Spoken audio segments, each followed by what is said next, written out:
Hey guys, happy Wednesday. Valerie Hunt, RunRx, Ask Me Anything. So I just had two great questions come up, and by the way, you're welcome to post a question in the comments and I will read it and answer. So today's first questions, I'm going to go over the questions first and I'll answer them. And they're actually pretty, are they similar? A little bit. So the first question was about downhill running.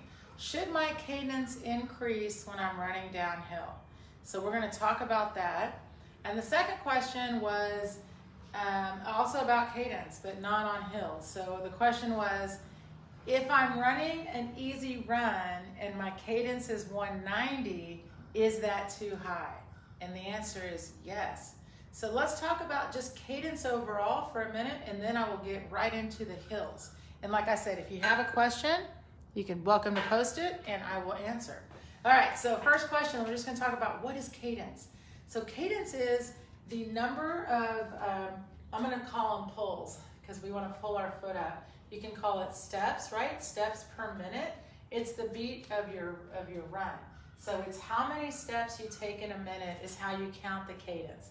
So we're looking at 180, 180, right? So that's how we set the metronome. And so what happens when you run at 180, why 180? Because that's the baseline number to use your muscle tendon elasticity. So this is 180, so I'll just give you a little count. See if you can do this with me. Here we go. 3, 2, 1, go.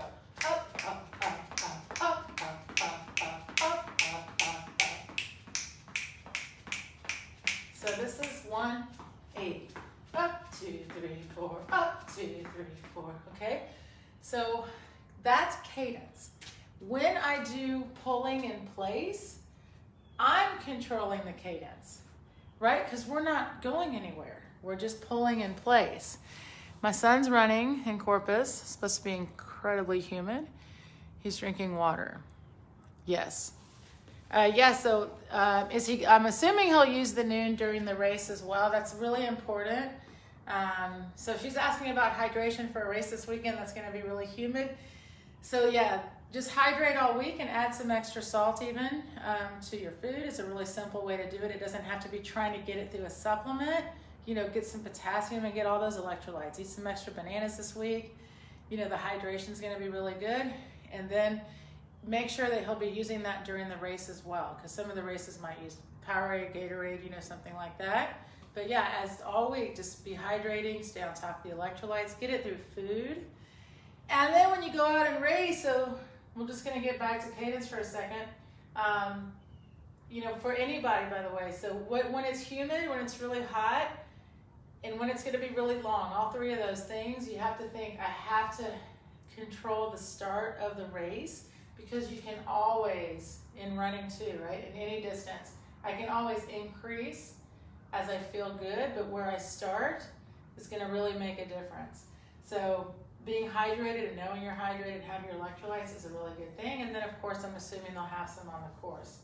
So I'm going to backtrack to cadence, and this will help him as well for racing, because a lot of us do that, right? We take off at the front. So with cadence, if I try to simply pull my foot higher or faster, let's try it. You're welcome to try it with me. Let's feel what happens. So I'm going to try to do both. So here's 180, and I'm going to go faster. And I'm going higher. So I'm pulling up, up, up, up, up, up, up, up, up, up, up. So what just happened? I got tired, for sure. I mean, my heart rate went up. Definitely more muscle activity was going on. And I was pulling quicker. But what didn't happen? I didn't go anywhere. If a movement in place keeps me in place, it's not going to help me travel. It's a really good thought. So when people want to run faster, they're always like, should I pull higher? Should I increase my cadence? And this is what I really want to get across. Your cadence should increase because you're falling. And as soon as my body starts to fall, so I'll do it from standing still, as soon as my body goes falling forward, as soon as my body falls, my foot has to pull to keep up. So then what's really fun is, so say we're pulling in place at 180. Here we go. Up, up, up, up, up. And then we start to fall. Your feet will immediately, one, feel lighter, but to the eye, they're going to pull higher. Not really that you pulled any higher, but once you start to travel, the hamstring has time to let the foot pull all the way. So if I simply try to run faster by moving my feet faster, or pumping my arms, by the way, but let's talk about cadence, about simply moving my feet faster, then I'm just gonna get tired. It's just extra energy I don't need. So same with your son this weekend in his cross-country race. Save and conserve the energy. Don't do anything unnecessary. Simply fall and pull. And here's the fun part. So if I'm running, and the question was an easy run, and I'm at 190, well, you just saw there's no way that's easy. I mean, at 190, I hope that you're on the track sprinting, right? And it's really fun, by the way, because the range of cadence is huge. So 180 is that baseline to use muscle tendon elasticity, but sprinters, guys, are running like 250, 260. And if it's the shorter sprinter, the ladies, our cadence is even higher, you know, than the same person, right? That's a little bit taller.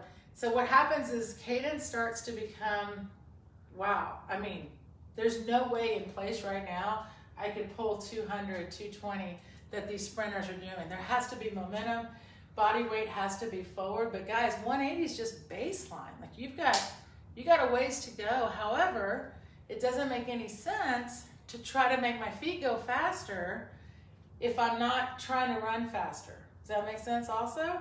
So to keep in mind, like all these marathons just happened, right? It's the marathon season's back. What's the average cadence on marathoners? Somewhere between 182 to maybe 185. Kipchoge, when he broke 2 hours, I think his cadence was 184. So why would I want to run 190 for easy when he was running 184 cadence for a sub 5 minute mile? You see what I mean? Take the potential you have within that 180, within that 182. Like it's amazing how much more fall you probably have with the cadence you already are there with. So let me just go real quick, because I want to do a practice with you guys. I want to show you, I put these two here. Maybe it'll help if I do this. Okay. So someone asked me about hills. Yesterday I posted that when you run up a hill, so let me make this like an uphill, kind of. So if I'm going to run up onto a hill, the ground is coming up to meet me. See how the ground is higher, right? Pretend it's a hill. So it makes no sense if the ground is higher and coming up to meet me for me to try to pull my foot higher. In fact, it makes way more sense. There's my hill. It makes, see the ground's coming to meet me, so I barely even have to pull my foot for the uphill. It's like going upstairs, right? I just up, up, up, up. However, my cadence increases when I go up a hill because in order for my body to travel uphill, I'm working against gravity, right? So I have to fall even more. So even to start up a hill, like here I am, I'm never gonna go anywhere up a hill if I stand here like this. Why? Because my shoulders are here behind my hips. So when you're gonna go uphill, you have to keep the knee bent and fall, and then it's little pulls because I'm going uphill. So my body's not gonna be able to travel the same distance it would on a downhill or a flat. That's why the cadence goes up. So as I'm going up the hill, I'm having to fall a little bit more, but keep my feet even closer because the ground's sloping up. On the downhill, it's the exact opposite because the ground is sloping away from me. This is why people hurt themselves on downhills, because when they're on the downhill, they're like this. Oh, hold on. Let me get my hill. There, okay. So here I am going downhill. Well, just imagine if my shoulders are behind me and I'm going down a hill, you see, that foot comes out. This is why people suffer with their quads. They're like, oh, downhill, my quads. because they're like, down the hill. So we, on downhills, want to do simply, here's the deal. On a downhill, the ground is sloping away from me. Gravity's already acting, like immediately, right? Gravity's got you on the downhill. So you're not trying to fall, you're trying to stay perpendicular to the ground. So see how the ground is sloping down, right? Why am I not falling forward? Well, because my shoulders are not over my hips. So as soon as my shoulders go over my hips, watch, woo! I've got to be ready to start pulling my feet. And then here's the fun part. You can control on a downhill your speed, right? Because if you really truly fell down the hill, you would really fall. So if I really want to just pace myself and not worry about going real fast, then I'm just going to increase my knee bend, see? And then you see how much control I have on that? Versus if I just take myself like this and go, woohoo! Then you see how much quicker my pull has to be? Why? Because my body weight is going that way. So I better be ready to keep up with it. That's why the cadence goes up. Whether it's uphill or downhill, cadence goes up because if I fall more, meaning fall here, then my feet have to pull quicker to keep up. So if I'm just pulling quick, but I'm not going anywhere, then it's not really helping me. But do you understand? It's all about your position of shoulders and hips. Ears, shoulders, hips. If they're back behind me, then my foot's gonna come out. If I get my foot here, then I just have to pull up. And then you can control your pace by how much you let yourself fall. So sprint, no sprint. Sprint, no sprint. And there has to be a little bit of fear, by the way. Okay. Is long distance, low heart rate training with high cadence good for improving running performance than speed repeat runs? Okay, that's a great question. So the question is basically, what's going to help me improve my performance in my long runs? Is it trying to run long with a low heart rate, or is it trying to do more interval or speed work? Well, my answer is running is a cardiovascular activity. And in order to get better at running, I want to strengthen my cardiovascular system. So I want everyone to just really understand that when a lot of people talk about speed or interval work, they have kind of the wrong mindset, because what you want to do is free fall. Running is free fall. So if I am controlling my run by my heart rate, right? If I'm like, oh, my heart rate's up. You have to be very careful because a couple of things. There's a lot of variables that go with heart rate training. So there's nothing wrong with it. And I would use the data to help me for me. However, when you're running and you really want to connect with what is free fall, especially when you first start, you have to let go and you have to use muscle tendon elasticity, meaning I have to make sure that not just that I'm running correctly, but with using gravity, I have to fall and be able to pull my foot at that 180 cadence. In order to develop muscle tendon elasticity in my cardiovascular system, it needs to be a little higher than you're used to.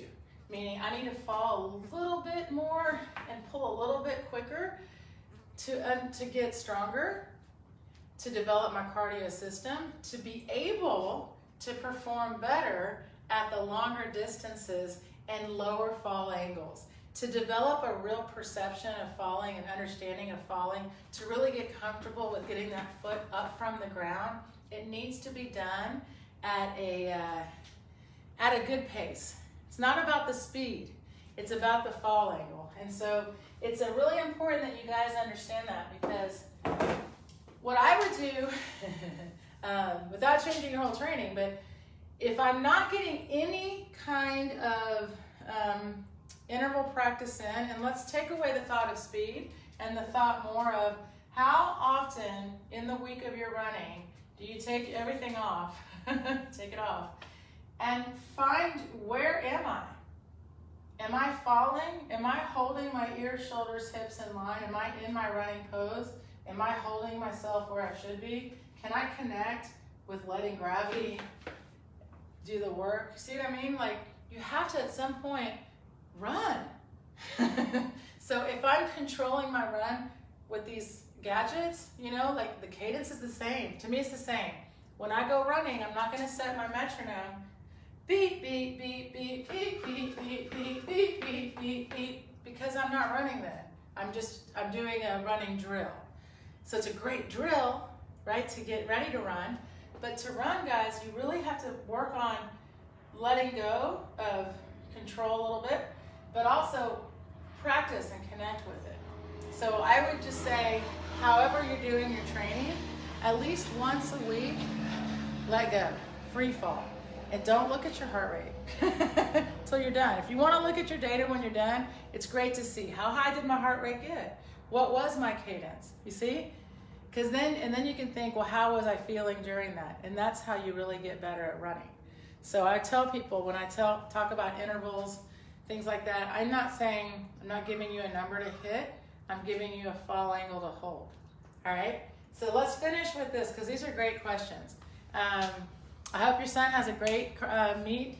And like I said, whether I'm racing or whether I'm just going out for a run, the 180, guys, you can practice, like I said. And if you haven't yet, you should do the Runner X Reboot. It's on YouTube. It's free. And it takes you through different skills, different skill drills, strength exercises. But basically, the beginning part, the how-to and what I'm thinking of in my practice. And once a week, go out and just do drills and intervals. And just see how I'm feeling. Instead of having the goal of, I have to hit this number, for just a second, try pulling in place and then just fall.